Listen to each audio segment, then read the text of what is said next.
President Ziaur রহমানের সুসন্তান লন্ডনে বসে যখন বললেন যে বাংলাদেশে ফেরত আসার সিদ্ধান্ত আমার একার না, আমি জানি না যিনি নিজের দেশে আসার সিদ্ধান্ত একা গ্রহণ করতে পারে না, তার ঠিক 12-13 দিনের মাথায় যেদিন শহীদ ওসমান হাদিকে গুলি করা হলো, সেদিন সন্ধ্যায় কারা তাকে সিদ্ধান্ত দিয়ে দিল যে এবার নিজের পায়ে দাঁড়াতে হবে, এবার আপনি বাংলাদেশে ফেরত যান।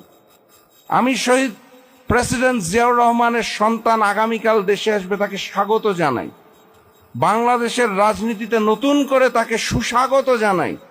কিন্তু আমি আসলে জানতে চাই যে তারা কারা, যারা তারেক রহমানের সিদ্ধান্ত গ্রহণ করে। কেন আনন্দবাজার পত্রিকার মধ্যে হেডলাইন করা হয় যে খালেদা পুত্র সম্বল নাকি এই মুহূর্তে হিন্দুস্তান? সেটা নিয়ে কেন বিএনপি এখনো কোনো আনুষ্ঠানিক বিবৃতি দিচ্ছে না? কোথায় কোন নতুন চুক্তি করে তারেক রহমান দেশে আসছেন?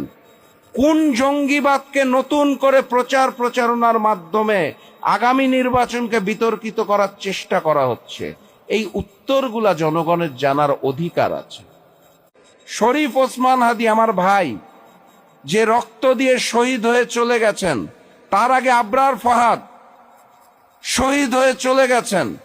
যুগে যুগে সময়ে সময়ে এই বাংলাদেশ, স্বাধীন বাংলাদেশ, এই বাংলাদেশের সার্বভৌমত্ব নিয়ে যারা খেলাধুলা করেছে, সেই হিন্দুস্তান নতুন করে আবারও খেলতে চাইছে।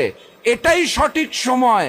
আমরা যদি একত্রিত হয়ে এই ষড়যন্ত্রকে রুখে দিতে না পারি, তাহলে নতুন বাংলাদেশে আবারও ওই দিল্লির তিলকওয়ালি মুখ্যমন্ত্রী ফ্যাসিস্ট শেখ হাসিনা যেভাবে মাথা নত করতেন, সেজদা দিতেন দিল্লিমুখী হয়ে, আমাদেরও সার্বভৌমত্ব আবার সেই জায়গায় যেতে যাচ্ছে। তার আগে আল্লাহর ওয়াস্তে বাংলাদেশের জন্য সচেতন হন, জাতীয় নির্বাচনের আগে সচেতন হন।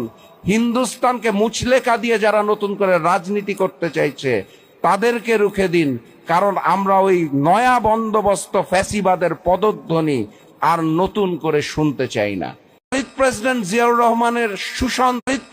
জিয়াউর রহমানের সুসন্তান লন্ডনে বসে যখন বললেন যে বাংলাদেশে ফেরত আসার সিদ্ধান্ত আমার একার না, আমি জানি না যিনি নিজের দেশে আসার সিদ্ধান্ত একা গ্রহণ করতে পারে না, তার ঠিক 12-13 দিনের মাথায় যেদিন শহীদ ওসমান হাদিকে গুলি করা হলো, সেদিন সন্ধ্যায় কারা তাকে সিদ্ধান্ত দিয়ে দিল যে এবার নিজের পায়ে দাঁড়াতে হবে, এবার আপনি বাংলাদেশে ফেরত যান।